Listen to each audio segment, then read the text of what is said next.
No Saber Direito desta semana, você vai conhecer mais sobre direito condominial com o professor Wander Andrade.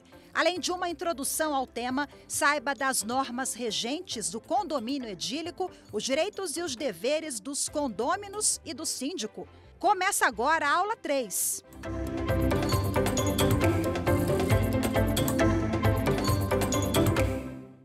Olá pessoal, professor Wander Andrade.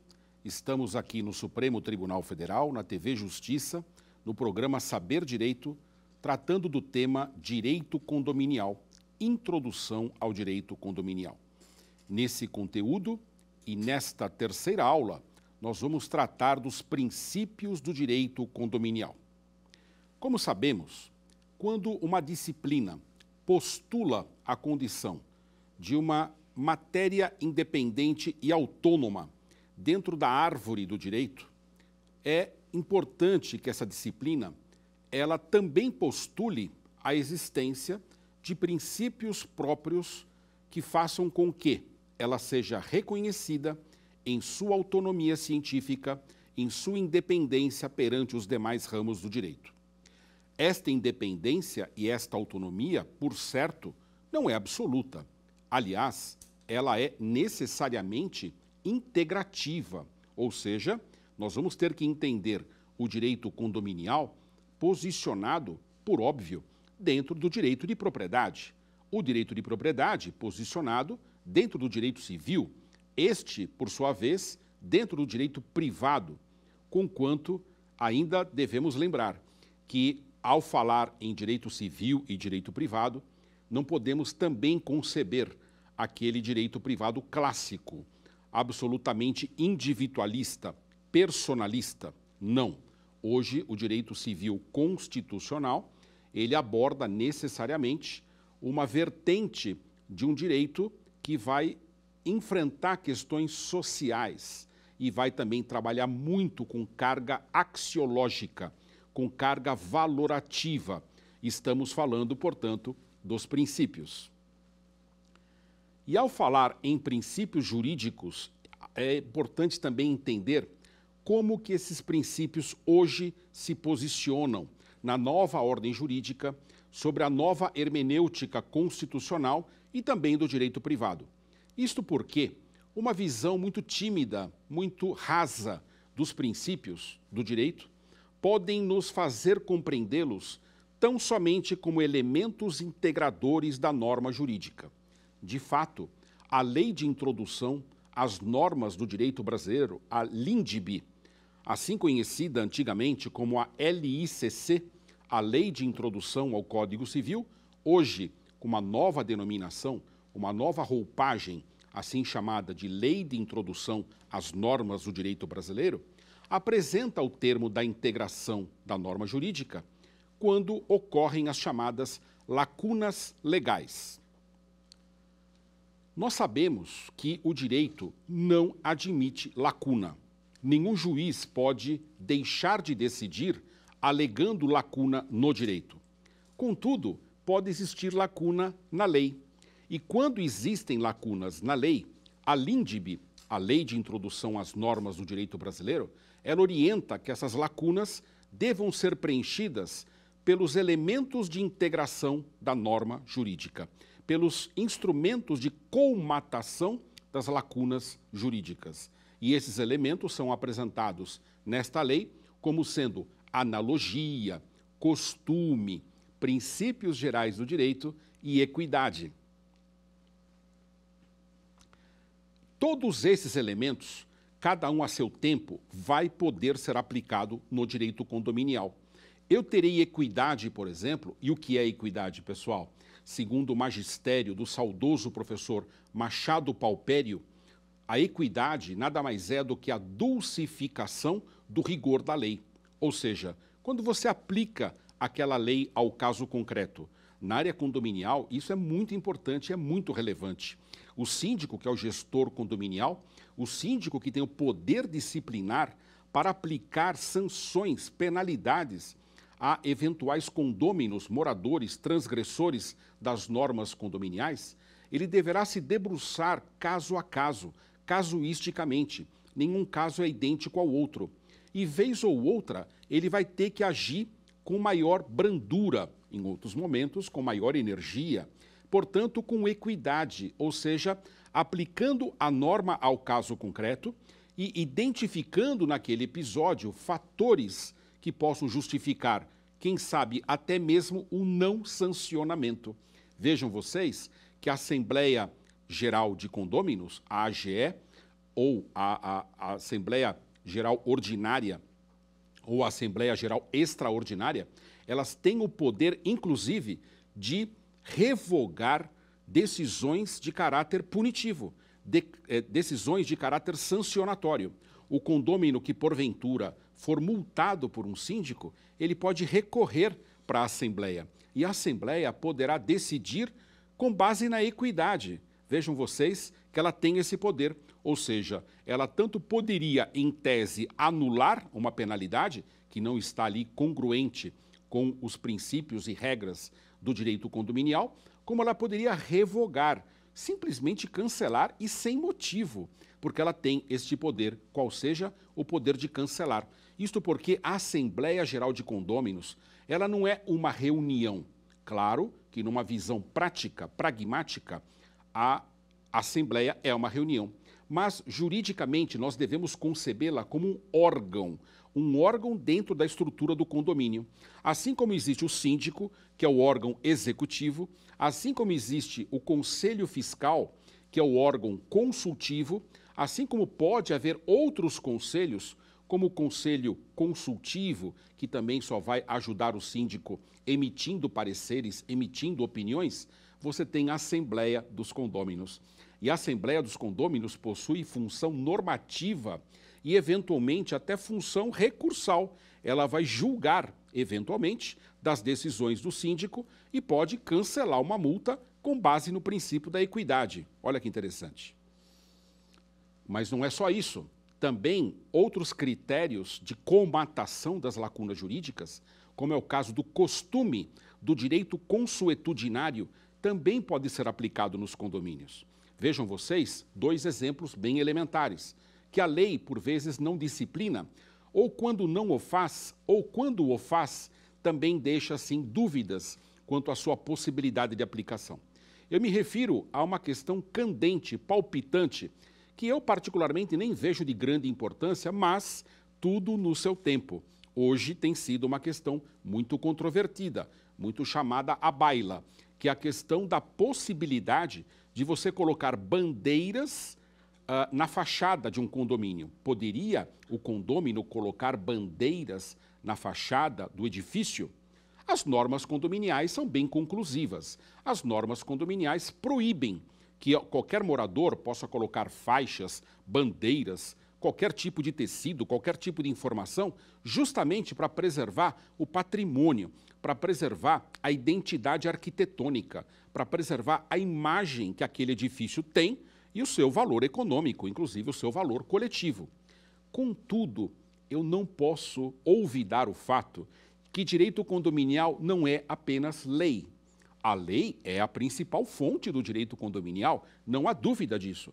A lei é o ponto de partida para a interpretação de qualquer dissídio, de qualquer dúvida, de qualquer conflito que possa haver na seara condominial. Contudo, direito condominial não é somente lei.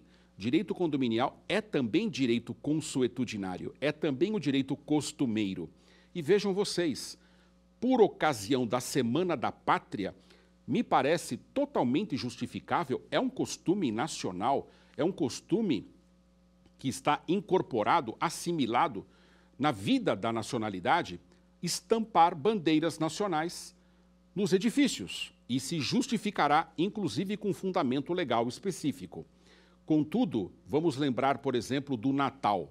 No Natal, por ocasião das comemorações de final de ano, por ocasião das comemorações natalinas, é muito comum as pessoas adornarem, enfeitarem o condomínio, o edifício, com adornos, com enfeites próprios do Natal. Alguém perguntará, mas isso não é alteração de fachada? Veja, nós precisamos ter uma visão antropocêntrica, precisamos pensar no ser humano. Quando você faz uma interpretação da norma, você tem que pensar na dignidade da pessoa humana, que é o princípio matriz, o princípio matricial de todos os demais direitos fundamentais. E nesse tocante, na conjugação dos direitos fundamentais, dos princípios constitucionais e respeitando o direito consuetudinário, você vai poder autorizar, inclusive, e contemplar esta possibilidade, qual seja a de fazer uso de bandeiras nacionais. Mas cuidado, fora desse período já se manifestaria totalmente injustificável. Bandeiras de clubes, por ocasião da comemoração, jogos de futebol, pode parecer aviltante, mas, repito, o direito consuetudinário tem que ser analisado no seu âmbito de interpretação. Pode ser que determinada região do país isso seja um costume social. Os costumes sociais, o quanto possível, devem ser respeitados, devem ser acatados. Por outro lado, claro, que se uma bandeira for de tamanha dimensão, de tamanha envergadura, tão gigantesca que invada a propriedade vizinha, isso realmente representa um aviltamento, um desrespeito dos direitos de vizinhança, dos princípios de vizinhança, que não pode ser aceito. Da mesma forma, se esse adorno, se esse enfeite, seja o natalino, seja aquele por ocasião da Semana da Pátria, ele também pode criar riscos de danos e de prejuízos, claramente que isso não poderá ser permitido. Portanto, é aqui a aplicação de um princípio do direito condominial. De que princípio nós estamos falando, pessoal? Do princípio da razoabilidade. O princípio da razoabilidade, ele esconde atrás dele há uma ideia básica, fundamental, de toda e qualquer gestão. Não somente a gestão, que é orientada pelas mais altas regras de performance, não somente a gestão que trabalha princípios com as boas práticas de governança ou com os sistemas de compliance. Muito mais do que isso, nós falamos de bom senso. O princípio da razoabilidade nos convida ao bom senso. E o gestor condominial, ele tem que ter bom senso. Contudo, para que ele possa fundamentar a sua decisão, ele terá que fazê-lo com base nos princípios. E o princípio da razoabilidade nos parece bastante interessante para que ele possa evocar a força normativa dos princípios. Muito bem, vamos lembrar, como eu dizia a vocês há pouco, uma visão tímida e acanhada dos princípios gerais do direito poderia nos fazer compreendê-los tão somente com o caráter de integração da norma jurídica, com o caráter de suprimento de possíveis lacunas jurídicas. Contudo, meus amigos, vamos lembrar os ditames do neoconstitucionalismo. A partir do advento do neoconstitucionalismo, os princípios ganharam maior estatura, os princípios ganharam força normativa. Hoje os princípios valem tanto quanto as regras jurídicas e eu posso decidir diretamente determinadas matérias, determinadas questões, com base direta nos princípios. Aliás, o repertório jurisprudencial pátrio, ele está repleto de decisões judiciais, onde o Poder Judiciário faz referência expressa a muitos dos princípios que nós estamos aqui nos referindo. Portanto, sob o magistério do professor Alexis, nós devemos compreender os princípios como mandados de otimização. E no direito condominial, muitos desses princípios são utilizáveis, são empregáveis e, claro, não haverá tempo de discorrer sobre todos eles, mas vamos falar sobre alguns deles aqui para vocês. Já falamos o primeiro, o princípio da razoabilidade. Outros princípios poderão ser evocados. E eu fico muito à vontade para falar nos princípios, porque foi justamente a minha tese de pós-doutorado. A minha tese de pós-doutorado, eu a defendi na Universidade de Estudo de Messina, na Itália, e nessa oportunidade eu apresentei a minha tese assim denominada Teoria Geral do Direito Condominial. E nesta tese eu apresento os princípios do direito condominial. Alguns deles teremos a oportunidade de falar. Vejam vocês que nem todos os princípios do direito condominial são exclusivos do direito condominial. Muitos deles são constitucionais, são processuais, outros são próprios e exclusivos do direito condominial. Vamos falar rapidamente aqui de dois princípios extra-direito condominial, mas aplicáveis no direito condominial. Por exemplo, princípio da ampla defesa, princípio do contraditório. Nenhum síndico pode aplicar penalidade olvidando a necessidade de ofertar defesa ao acusado, sob pena de ter esse ato decretado nulo, sob pena de ter que responder por eventual dano moral, são exemplos de princípios que não são exclusivos do direito condominial, mas são aplicáveis ao direito condominial. Já quando chegamos no direito condominial propriamente dito, agora sim podemos falar dos princípios próprios, dos princípios específicos, aqueles que dão condições, aqueles que dão suporte para que o próprio direito condominial possa arguir, possa evocar a sua condição de autonomia científica perante os demais ramos do direito. Vamos falar um pouquinho sobre cada um deles. Um deles, pessoal, é o princípio do direito de propriedade com a sua qualidade de direito fundamental. Quando eu falo em direito de propriedade com a sua condição de direito fundamental, eu estou evocando, na verdade, uma disposição que está lá no artigo 1228, parágrafo único do Código Civil. Vou fazer a leitura para que eu não perca nenhuma informação textualmente o que diz esse dispositivo, artigo 1228, parágrafo único do Código Civil. Olha lá, o direito de propriedade deve ser exercido em consonância com as suas finalidades econômicas e com as suas finalidades sociais, de modo que sejam preservados, de conformidade com o estabelecido, em lei especial, a flora, a fauna, as belezas naturais, o equilíbrio ecológico, patrimônio histórico e artístico, bem como evitar a poluição do ar e das águas. Então, olha que interessante, pessoal, nós vimos aí esse dispositivo, artigo 1228, que ele conversa, inclusive, com um novo artigo 1351. O artigo 1351 do Código Civil, em sua recente alteração, a mais recente modificação do Código Civil relacionada ao direito condominial, ele permite que possa haver alteração da finalidade do condomínio, justamente com base na função econômica, na função social. Então, eu devo entender o princípio da propriedade como direito fundamental, não esquecendo que o próprio condomínio edilício é uma modalidade de propriedade e, como tal, ele deve ser respeitado, como tal, ele deve ser reconhecido. Outro princípio do direito condominial que poderíamos aqui fazer referência é o princípio democrático. O princípio democrático segundo o qual as decisões que são posicionadas, as deliberações que são apresentadas, elas devem ser discutidas no foro competente. E esse princípio democrático, dele emanam inúmeras consequências, diversos desdobramentos.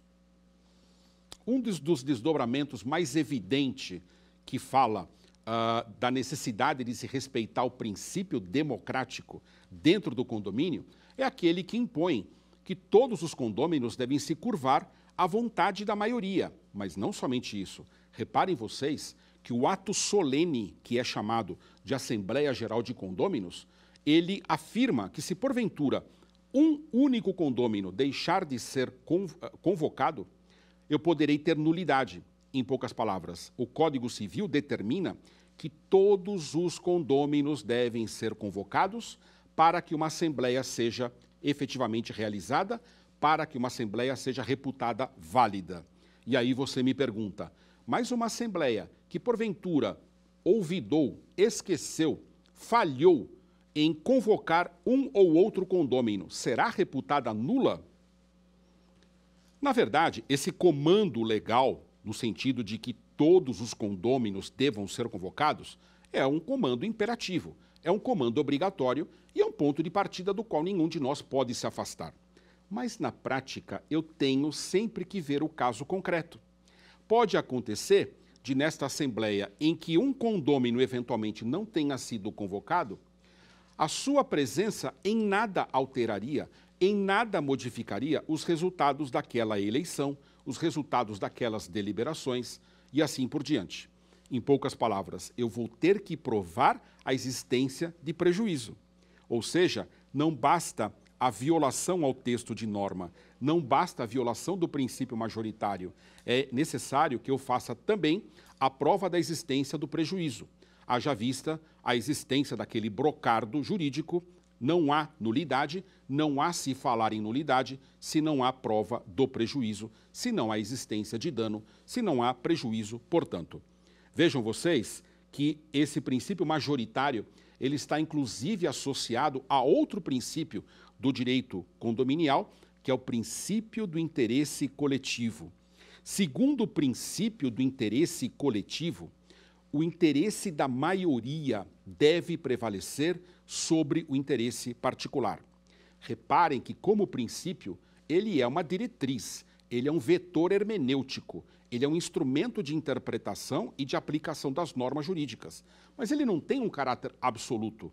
Pode acontecer, num condomínio edilício, de um determinado particular, de um determinado condômino, ter um direito tão relevante, tão importante, que ele deva ser respeitado frente aos demais condôminos. Mas esta não é a regra.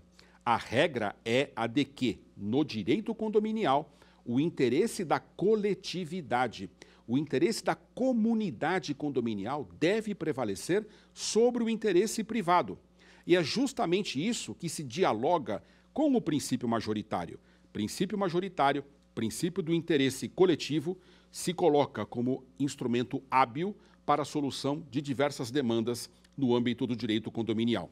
Mas vejam vocês que ainda sobre a égide do princípio democrático, nós temos agora uma modificação recente do Código Civil, que veio aí no bojo das mais novas alterações, das mais recentes inovações do Código, que eu vou, inclusive, fazer a leitura textual para que eu possa comentar com maior propriedade com cada um de vocês.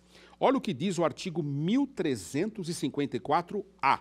Essa recente alteração introduziu esse novo texto.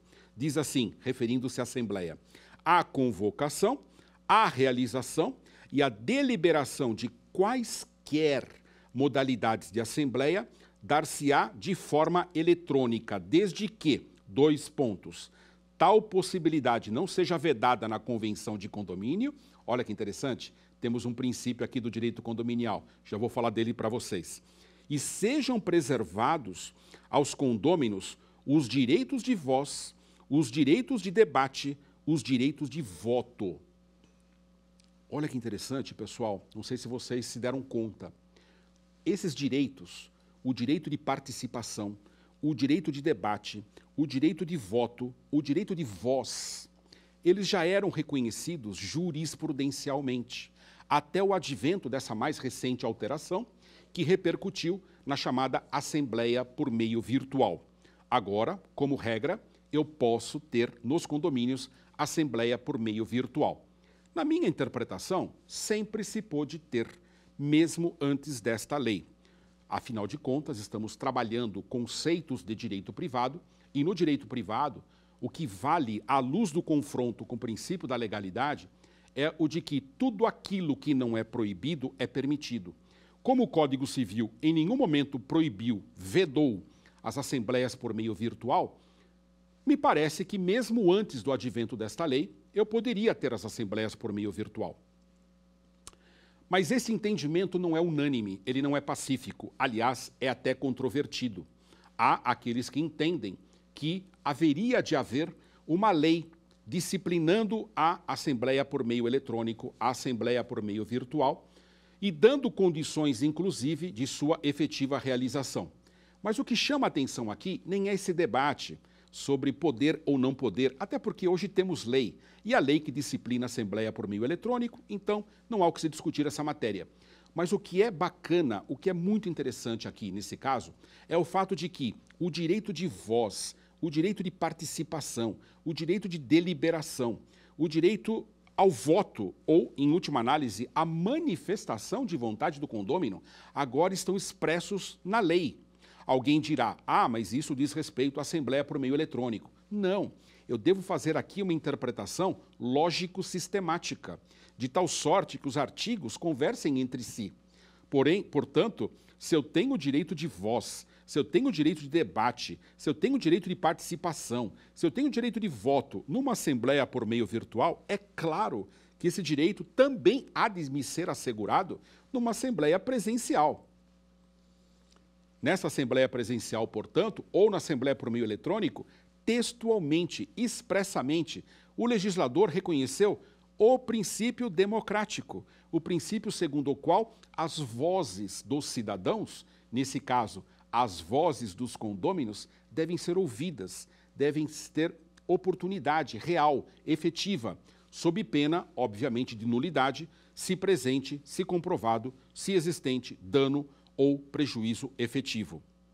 Vejam, eu comentei esse dispositivo do artigo 1354, que fala de um outro princípio do direito condominial, que é o princípio da força normativa da convenção. Vejam os senhores que, tentando espancar dúvidas a respeito da Assembleia por meio eletrônico, essa mais recente alteração do Código Civil permitiu que a convenção de condomínio proíba, neste mesmo condomínio, uma Assembleia por meio eletrônico. Uma leitura muito superficial, muito perfunctória desse dispositivo poderia ensejar que estaríamos diante de uma norma natimorta. Afinal de contas, qual é a convenção de condomínio que proíbe que uma assembleia tenha o formato virtual? A questão não é essa. A questão é que nós não estamos olhando para o passado. A leitura desse dispositivo, doravante, deve ser vista com o olhar projetado para o futuro. Em poucas palavras, nada impedirá que uma convenção de condomínio, e agora legis habemus, temos lei para esta matéria, poderá haver a vedação. É bem provável que tal nem aconteça, é muito provável que os condôminos já tenham se empoderado, assimilado, incorporado os princípios das vantagens próprias de uma assembleia por meio virtual.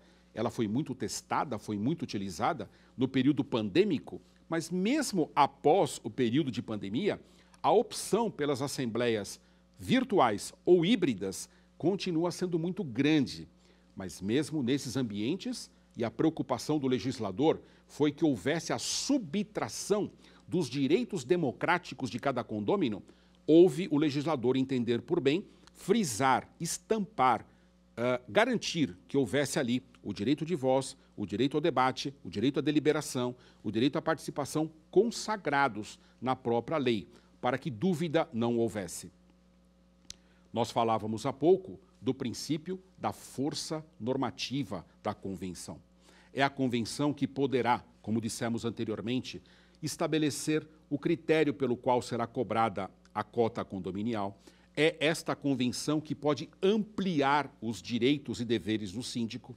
Esta convenção pode ampliar os deveres do condômino que estão previstos em lei. Esta convenção pode proibir a assembleia por meio eletrônico. Reparem, é muito comum no dia a dia da praxis advocatícia, no dia a dia da praxe forense, os advogados se depararem com questões do judiciário onde o juiz indaga se houve violação da convenção de condomínio.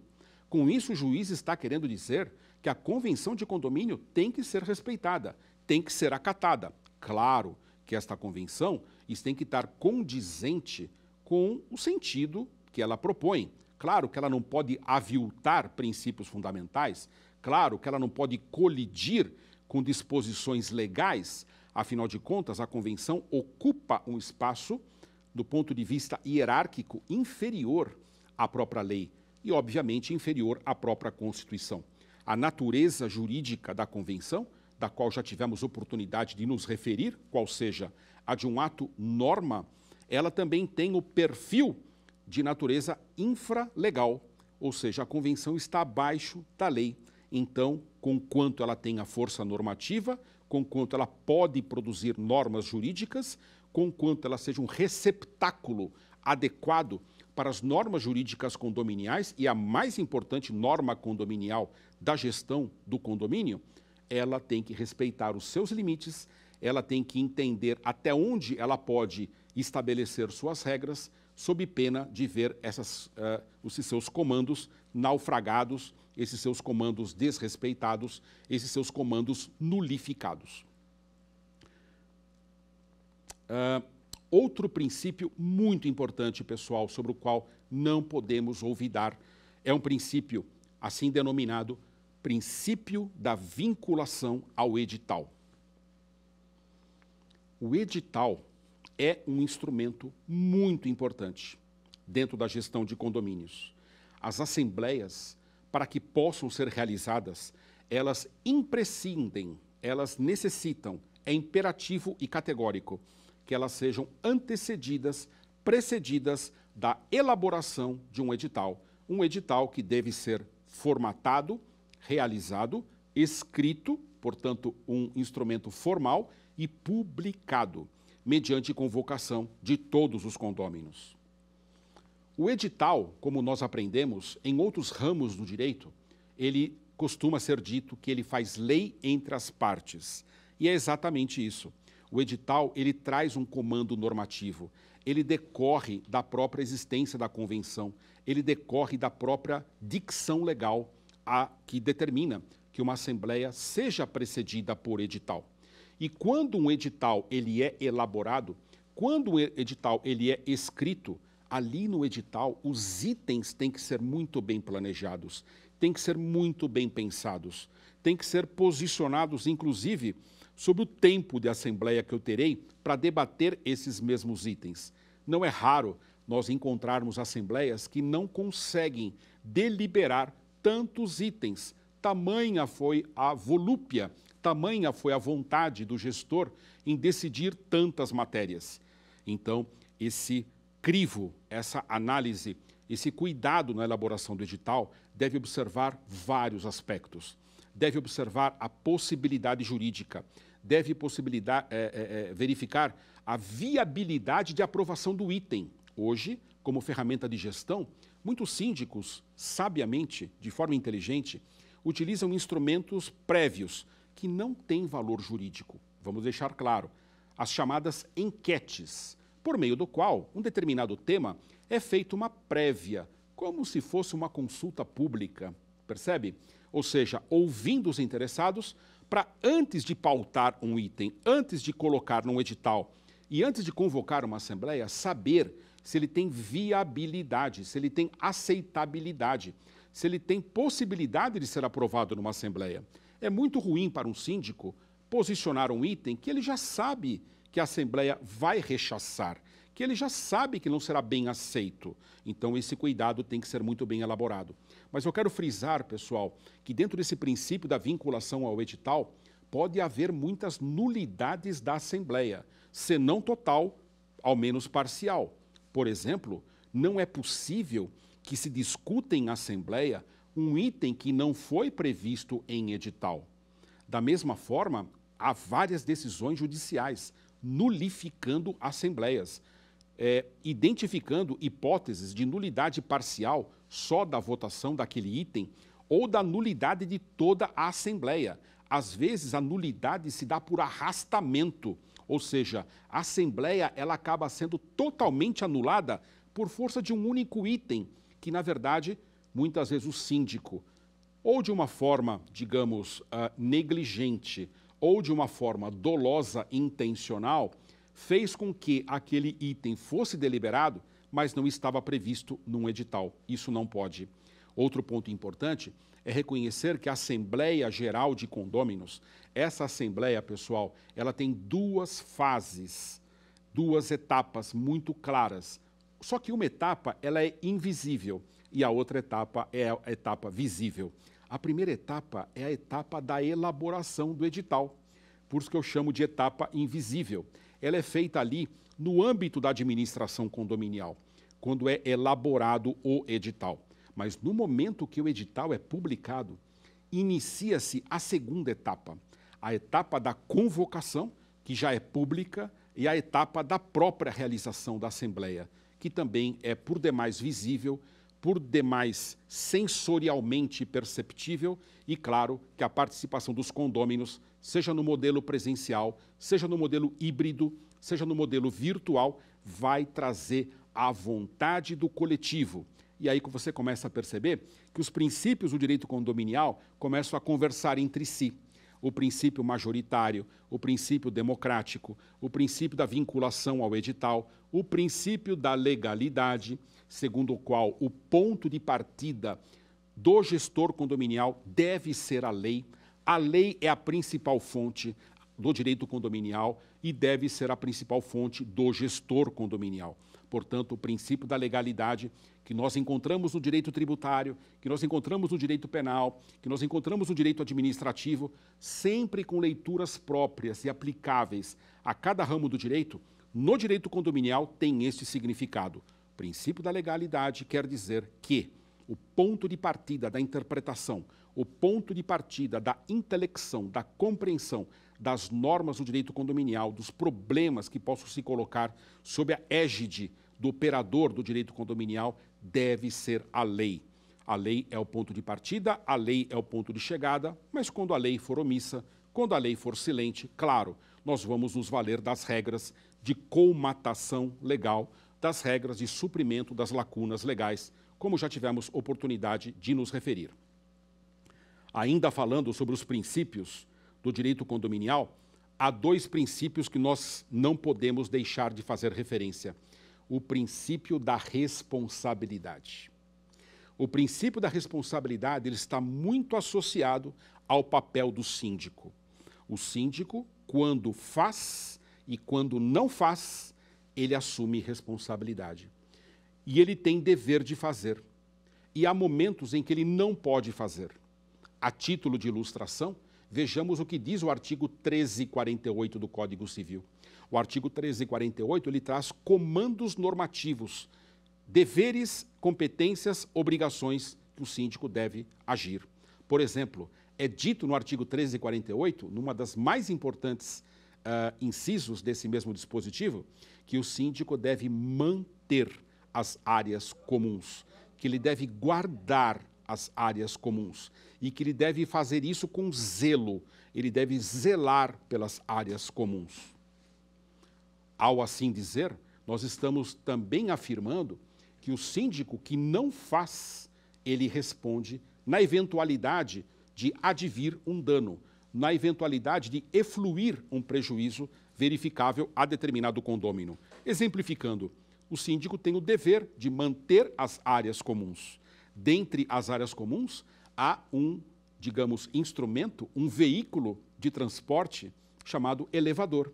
E o elevador, referindo-se a prédios, sejam eles residenciais, sejam eles empresariais, são veículos que transportam pessoas, são veículos que transportam vidas humanas, são veículos que, se não bem cuidados, que, se não bem manutenidos, eles podem gerar danos, prejuízos incalculáveis. Temos retratos, temos notícias de mortes, de lesões corporais gravíssimas, advindas da falta de manutenção de elevadores, da falta de cuidado, da falta de zelo, da falta de manutenção dos condomínios. Pergunto aos senhores, neste caso, o princípio da responsabilidade permite que o síndico possa ser responsável por aquela morte, por aquela pessoa que teve um dano ali, uma lesão corporal gravíssima, quem sabe uma paraplegia, quem sabe um acidente de grandes proporções? A resposta é positiva, tanto sob a ótica civil, quanto sobre a ótica administrativa e especialmente sobre a ótica criminal.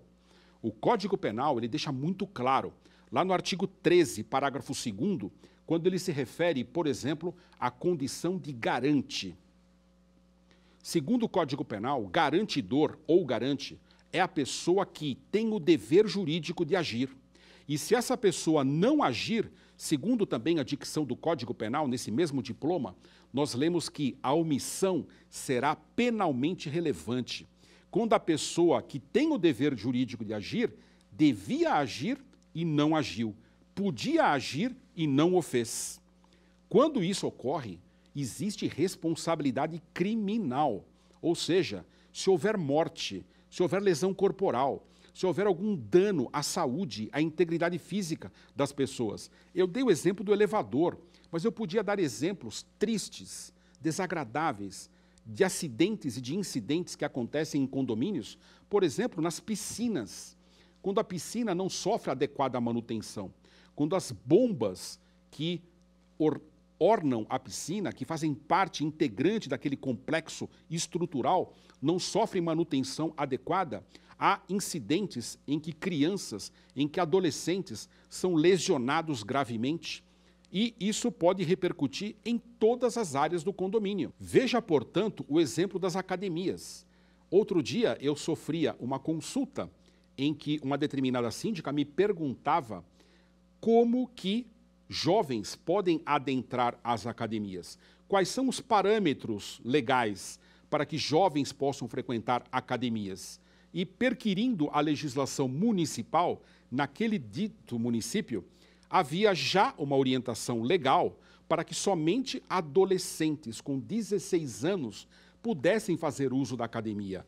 Ora, imaginem-se neste exemplo, a síndica sabedora desta informação, e eu vou mais longe, mesmo que não sabedora, mesmo que não ciente deste comando legal, a lei, ela se presume conhecida. É o princípio da legalidade, é o princípio da presunção legal.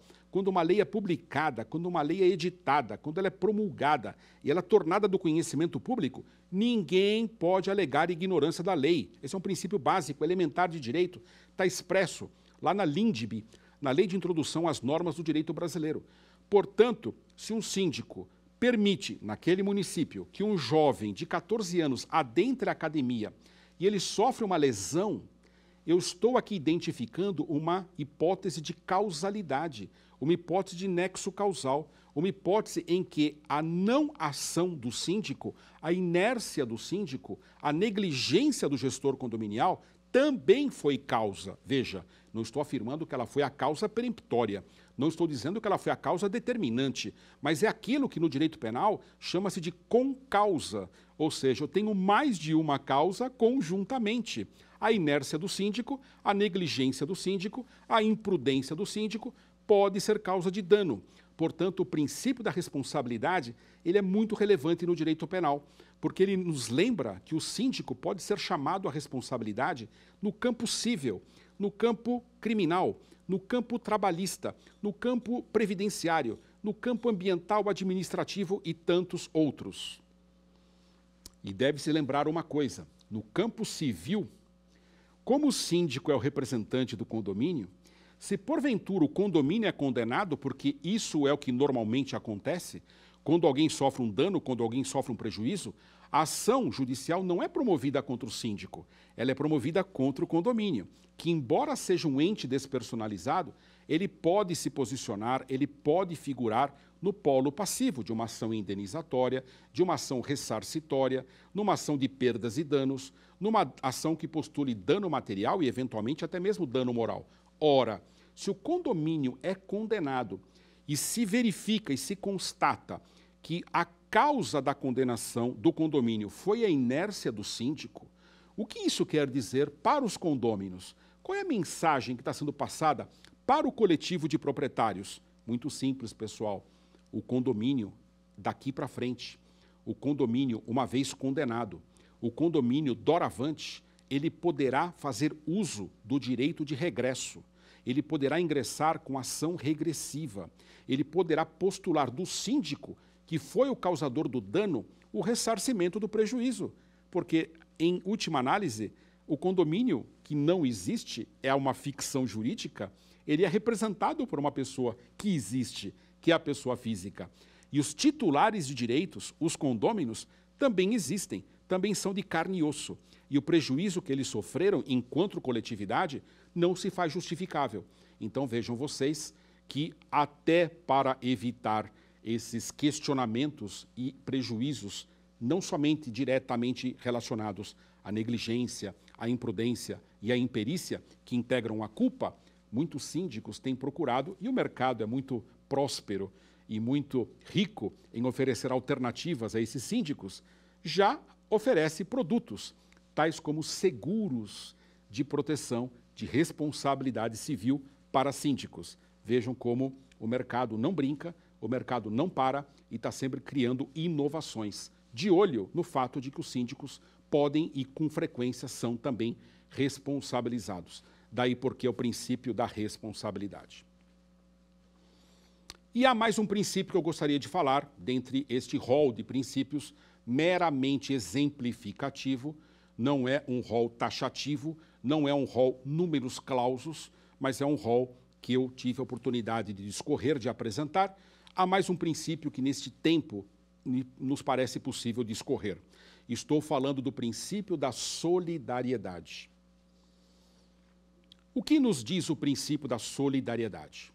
O princípio da solidariedade está conjugado com todos os demais princípios do direito condominial, com o princípio majoritário, com o princípio do interesse coletivo, com o princípio democrático, mas especialmente o fato de que haverá situações em que todos os condôminos deverão responder pelo prejuízo causado por um outro condômino.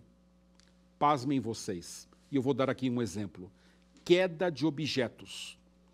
Quando ocorre queda de objetos, imagina, um vaso cai de um apartamento, danifica um veículo que está posicionado na área comum do condomínio. Pergunta-se, de quem é a responsabilidade? Claro, se eu identificar de onde veio esta queda, a origem desta queda, não há dúvida que o titular de propriedade, o titular de domínio deste apartamento, desta unidade privativa e autônoma, será o responsável. O grande problema é que, às vezes, você não consegue identificar e você não tem a certeza de onde proveio, de onde adveio, de onde surgiu aquele objeto que causou dano ao patrimônio particular. Quando isso ocorre, quando eu não consigo identificar a origem do dano, todos os condôminos respondem. É o princípio da solidariedade. A solidariedade implica dizer que em determinadas circunstâncias e em determinadas situações, todos os condôminos haverão de responder, em que pese aquela conduta não poder ser atribuída diretamente àqueles condôminos. Contudo, não é possível que tenha ocorrido um ato ilícito e o condomínio, como ente despersonalizado, há de responder por este ilícito. E quando eu digo o condomínio, eu estou dizendo, em última análise, o patrimônio de todos os coproprietários, o acervo patrimonial de todos os demais condôminos. Vamos ver o quiz agora? Vamos ver nossas perguntas?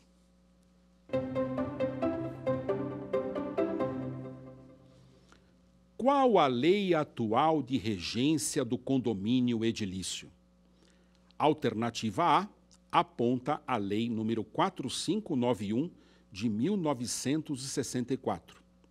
Alternativa B faz referência ao Decreto número 5481 de 1928. A letra C se refere à Lei 285 de 48 e a letra D menciona o Código Civil Brasileiro de 2002. Qual seria a resposta? Sem sombra de dúvidas, o Código Civil Brasileiro. O Código Civil Brasileiro, em seu artigo 1331 até 1358, disciplina o condomínio edilício. Ele é a lei de regência, ele é a lei aplicável, ele é a lei mais importante que disciplina os condomínios edilícios. E este passa a ser, portanto, o paradigma legal. Ao longo da história do direito condominial, houve outras leis.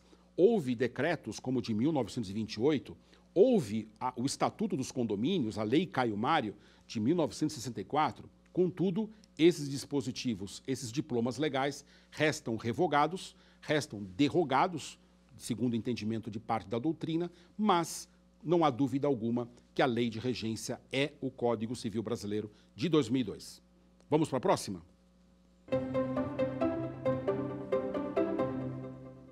A Lei Geral de Proteção de Dados, LGPD, se aplica aos condomínios edilícios? Letra A, sim, porque o condomínio edilício é uma pessoa jurídica. B, sim, porque o condomínio edilício realiza o tratamento de dados pessoais de pessoas físicas. C, não, porque a LGPD exclui expressamente os condomínios edilícios de sua base de incidência. D, não, porque a Autoridade Nacional de Proteção de Dados, a ANPD, excluiu os condomínios edilícios da base de incidência da própria LGPD. Qual seria a alternativa correta? Sim, porque o condomínio edilício realiza o tratamento de dados pessoais de pessoas físicas. De fato, pessoal, não há como fugir à responsabilidade condominial e o síndico deve tratar com muito cuidado a conformação, a conformidade do condomínio, o compliance condominial em face das disposições da LGPD. O condomínio edilício responde não porque é uma pessoa jurídica, até porque não é. Ele responde porque ele realiza tratamento de dados. A palavra tratamento de dados, segundo a LGPD, inclui toda e qualquer movimentação de dados pessoais. Pode ser a coleta, pode ser a inclusão, pode ser a exclusão, pode ser o compartilhamento, pode ser a anonimização, enfim, qualquer movimento de dados pessoais, qualquer compartilhamento é tratamento. E o condomínio faz tratamento de dados pessoais. E essa é a razão pela qual a LGPD se aplica aos condomínios. E os condomínios, inclusive, estão sendo condenados na justiça, em alguns casos, por desrespeito, por aviltamento aos comandos legais incertos na Lei Geral de Proteção de Dados. Vamos ver a próxima? As normas da Associação Brasileira de Normas Técnicas, ABNT, se aplicam aos condomínios edilícios? Letra A. As normas da ABNT não se aplicam aos condomínios porque não possuem estatura ou configuração legal. Letra B. As normas da ABNT se aplicam aos condomínios porque possuem força de lei. Letra C. As normas da ABNT não se aplicam aos condomínios porque não são mencionadas na Lei de Introdução às Normas do Direito Brasileiro, a LINDB. Letra D. As normas da ABNT se aplicam aos condomínios edilícios naquilo que se refere ao citado instituto jurídico, servindo de importante base de referência para decisões judiciais. Qual que você acha que é a alternativa correta? Muito bem, letra D. De fato, pessoal, as normas da ABNT, elas também integram o conjunto de regras que deve ser observado por condomínios edilícios. Vamos deixar claro, as normas da ABNT não têm força de lei. As normas da ABNT representam, quando muito, um conjunto de pareceres, um conjunto de opiniões técnicas, um conjunto e uma coletânea de manifestações de experts, de especialistas em cada área do conhecimento. Então, nós vamos nos deparar, por exemplo, com a ABNT 9050, que fala de acessibilidade em condomínios. Vejam que um condomínio que não provê acessibilidade para pessoas com deficiência, e os parâmetros técnicos estão na ABNT, pode estar violando o próprio estatuto da pessoa com deficiência, com isso gerando dano, prejuízo ou permitindo que você possa recorrer ao Poder Judiciário. Da mesma forma, obras, reformas em unidades privativas, em áreas comuns, devem obedecer à ABNT 16.280, de 2014, que sofreu uma pequena alteração em 2015. Essa ABNT 16.280, ela é muito utilizada no Poder Judiciário. E os juízes, conquanto não possam lastrear suas decisões diretamente nas normas ABNT, a estas normas os magistrados fazem referência, porque elas são parâmetros técnicos, parâmetros de conformidade, parâmetros de excelência, que se esperam possam ser evocados e obedecidos em condomínios edilícios por ocasião de reformas, por ocasião de obras em condomínios. Com isso, pessoal, nós terminamos aqui a nossa terceira aula, que discorreu sobre alguns princípios introdutórios do direito condominial, princípios específicos do direito condominial, princípios que são aplicados diuturnamente em decisões judiciais e que os advogados, que os operadores podem evocar em suas petições iniciais, podem alegar em suas contestações, em todas as suas peças, em todos os seus provimentos, isto porque o próprio Poder Judiciário já vem consagrando em inúmeras decisões esses princípios. Na verdade, o meu trabalho científico de pesquisa foi o de coligir muitos desses princípios e dar a ele um retorno e uma conformação jurídica que, de fato, eles o possuem, para que nós possamos identificar o direito condominial como um ramo autônomo, independente dos demais ramos do direito privado e, com isso, conferir esta autonomia, essa cientificidade que o direito condominial merece, mercê de sua estatura científica, de sua estatura jurídica. Tudo bem? Ficamos aqui. Até o próximo encontro. Quer dar alguma sugestão de tema para os cursos do Saber Direito? Mande um e-mail para a gente, saberdireito@stf.jus.br, ou entre em contato pelo WhatsApp. O número é esse que aparece na sua tela.